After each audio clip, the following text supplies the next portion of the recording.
மக்களே, நான் உங்களையே கேட்குறேன், அன்னைக்கு அத்தனை க்ரௌடு இருந்துச்சு, அந்த க்ரௌடுக்கு தகுந்த மாதிரி போலீஸ் பாதுகாப்பு கொடுத்தாங்களா? இந்த இடத்தை எடுத்துக்க சொல்லி நாங்க தான் சொன்னோம்னு ஒரு போலீஸ் ஆபீசர் பேட்டி கொடுக்கிறாரு, அதுக்கு என்ன அர்த்தம்? இவ்வளோ வலி, இவ்வளோ காயங்கள் கொடுத்துட்டு பழியை தூக்கி நம்ம மேல போட்டுட்டு அதுல ஒரு அரசியல் ஆதாயம் தேடுறீங்களேயா? இதுல வாய் கூசாம சட்டசபையில ஸ்டாலின் சார் நம்ம மேல திருப்பி விட்டு அங்க ஒரு அரசியல் செய்றாரு, அதுக்கு என்ன அர்த்தம்? நமக்காக வந்திருக்கிற மக்களை காக்க வைக்கிறதுக்கு நான் ஒன்றும் ஆதாயம் தேடுற அரசியல்வாதியெல்லாம் கிடையாது. மக்களுக்காக அரசியலுக்கு வந்தவன் இந்த விஜய். எனக்காக எல்லாமும் கொடுத்த என் மக்களுக்காக எல்லாத்தையும் விட்டுட்டு மக்களுக்காக மட்டுமே அரசியலுக்கு வந்தவன் இந்த விஜய். அவங்களுக்காக நன்றி கடன் செலுத்துறதுக்காக மட்டுமே அரசியலுக்கு வந்தவன் இந்த விஜய். உங்களுக்கு தான் இந்த விஜயை பத்தி நல்லா தெரியுமே. ஆனா நம்ம எல்லாருக்குமே இத்தனை வலிகள் காயங்கள் கொடுத்தவங்களுக்கு இந்த 2026 தேர்தலில் தக்க பதிலடி கொடுத்துட்டீங்க. ஆனா அது மட்டுமே பத்தாது மக்களே, அது மட்டுமே பத்தாது. காலகாலத்துக்கும் எழுந்திருக்கவே முடியாத அளவுக்கு நிரந்தரமான ஒரு பதிலடியை நீங்க கொடுத்துக்கிட்டே இருக்கணும்.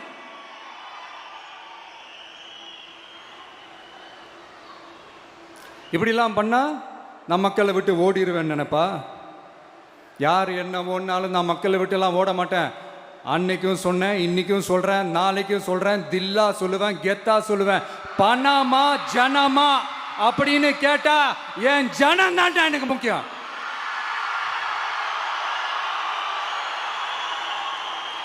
மக்களே, உங்களை விட எனக்கு இந்த காசு பணம் முக்கியமா என்ன? இவ்வளோ குறைகள் நம்ம மேல சொல்றாங்களே, இப்போ நான் சொன்ன மாதிரி அவங்களால ஓப்பனா சொல்ல முடியுமா? அந்த தில்லு இருக்கா, திராணி இருக்கா? ஒரு கிடையாது. ஆனா நம்ம மக்கள் அமைச்சு கொடுத்த நம்ம அரச குறைகள் மட்டும் டிசைனா மாடலா குறைகள் மட்டும் சொல்லுவாங்க. ஒவ்வொரு டிபார்ட்மெண்ட்லயும் அந்த பார்ட்டி ஃபண்ட், அந்த கட்சி நிதின்ற பேர்ல அடிக்கிற கொள்ளையெல்லாம் இந்த தீய சக்தியா இருக்கட்டும், தீந்து போன சக்தியா இருக்கட்டும், ரெண்டு பேரும் மாறி மாறி இதே தான் செஞ்சிட்டு இருக்கிறாங்க.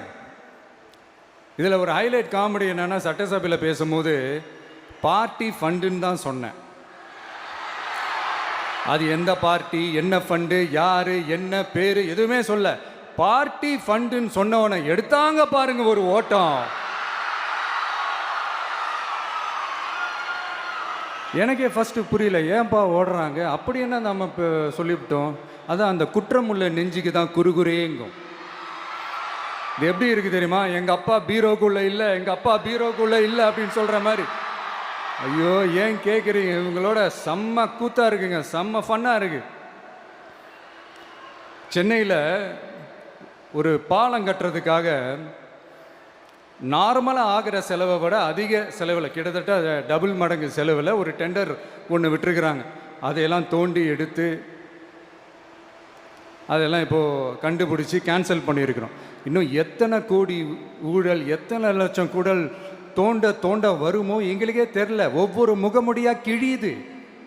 ஐயோ, இந்த விஜய் ஒவ்வொரு கதையாக எடுத்து வெளியில் விட்டுருவான் போலேன்ட்டு திரும்புகிற பக்கம்லாம் கதறல் கதறல் கதறல், காதலேருந்து ரத்தம் வராத குறை. ஆமாம், இப்படி ஊழல்லே ஊறி போனவங்க இப்படி தான் இருப்பாங்க. இந்த 50-55 நாட்களில் அங்கே செஞ்ச சில விஷயங்கள்லாம் சட்டசபையிலே எடுத்து சொன்னேன். பட் இங்கே ஒரு சில விஷயங்கள் சொல்லணும்னு நினைக்கிறேன். இந்த மின்சாரத்துறையில் இதுக்கு முன்னாடி போட முடியாமல் இருந்த அந்த பதவி உயர்வை இப்போ தான் எங்களால் போட முடிஞ்சது. அதுக்காக ஒரு அக்கா அழுதுகிட்டே ஒரு நன்றி சொன்னாங்களே, அதெல்லாம் அவங்க கண்ணில் படாது அந்த வீடியோலாம், குறை சொல்கிறவங்களுக்கு. அடுத்து லஞ்சம்லாம் ஒழிக்க முடியாது, ஊழல்லாம் ஒழிக்க முடியாது, அதெல்லாம் பிளட்டிலேயே ஊறி போய் இருக்கு அப்படின்னு சொன்னவங்க போய் ஒவ்வொரு கவர்மெண்ட் ஆஃபீஸா பாருங்க. ஒரு பைசா லஞ்சம் இல்லை, ஒரு பைசா ஊழல் இல்லை, வேலையெல்லாம் சும்மா டக்கு டக்கு டக்குன்னு நடக்குது. ஒரு பெரியவர் ஒருத்தர் சொல்றாரு, தம்பி வேலையெல்லாம் நடக்குது, ஆனா அதையும் தாண்டி எங்களுக்கு மரியாதை கொடுக்குறாங்க தம்பி, உட்கார வச்சுலாம் பேசுறாங்க. இதெல்லாம் இதுக்கு முன்னாடி நடந்ததே இல்லை. அவனை போய் பாரு, இவனை போய் பாரு, இந்த ஆஃபீஸரை போய் பாருன்னு சொல்லி அலைய விடுவாங்க. இப்போ லஞ்சம் இல்லை, ஊழல் இல்லை, வேலையெல்லாம் உடனே நடக்குது. மக்கள் அப்படி ஒரு பெருமூச்சு ஒன்று விடுறாங்க.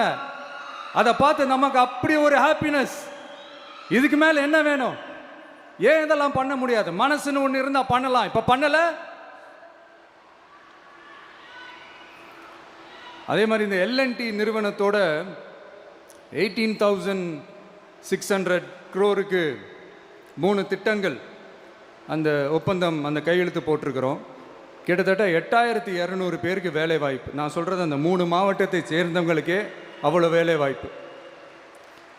குறுவை சாகுபடிக்காக 134 கோடியில் அந்த சிறப்பு தொகுப்பு திட்டம் அறிவிச்சிருக்கிறோம் நம்ம விவசாயிகளுக்காக. இப்போவும் சொல்கிறேன், நம்ம விவசாய பெருமக்களே, உங்களோட இந்த அரசு கூடவே நிற்கும்.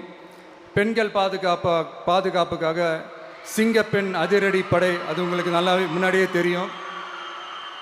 வரப்போகிற அறிஞர் அண்ணா அவர்களுடைய பிறந்த நாளில் உங்கள் அண்ணனுடைய அரசில் தாய் மாமன் தங்க மோதிர திட்டம் அறிவிக்கப்படும். இதெல்லாம் கேட்டாங்களே, வாக்குறுதி கொடுத்தீங்களே, என்னாச்சுன்னு. இந்த தீய சக்தி மாதிரி ரீல் தாய் மாமன்லாம் கிடையாது, ரியல் தாய் மாமன். எப்படி? ரியல் தாய் மாமன்.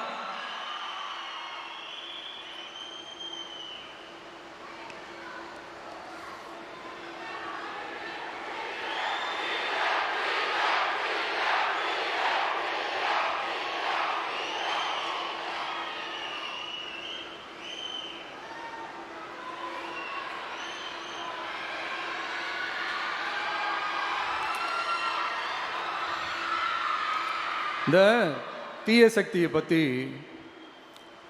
அவங்க நிர்வாகத்தை பற்றி ஒரு வெள்ளை அறிக்கையை ஒன்று வெளியிட்டோம்ல, அது ஷார்ட் அண்ட் ஸ்வீட்டாக சொல்லணுன்னா, ஒரு ஓட்டை பாத்திரத்துக்குள்ளே தண்ணி ஊற்றிக்கிட்டே இருந்திருக்கிறாங்க. பாத்திரம் எம்டியாகவே இருந்திருக்கு, ஆனால் ஊற்றின தண்ணி தான் எங்கே போச்சுன்னு தெரில.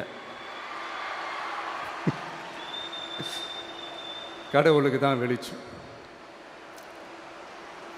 அது மாதிரி இப்போ நம்ம சொன்னதெல்லாம் சும்மா ஒரு சாம்பிள் தான்.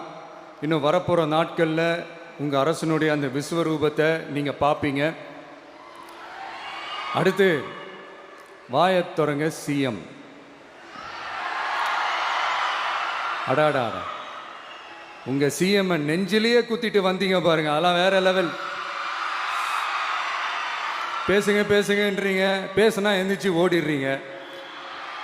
இனிமேல் பேச ஆரம்பிக்கிறதுக்கு முன்னாடி என்ன பண்ணணும் அப்படின்னா, ஒரு நண்பர் ஒருத்தர் சொன்னார், மாண்புமிகு பேரவைத் தலைவர் அவர்களே, எல்லா டோரையும் இழுத்து லாக் பண்ணுங்க அப்படின்னு சொல்லிட்டு தான் பேச்ச ஆரம்பிக்கணும் போல் இருக்கு. ஏன்னா பேசிட்டு இருக்கும் போது எந்திரிச்சு ஓடிடுறாங்க. 5 நிமிஷம் பேசுனதுக்கே குளத்தூரில் கொத்து பரோட்டா போட்டாங்க.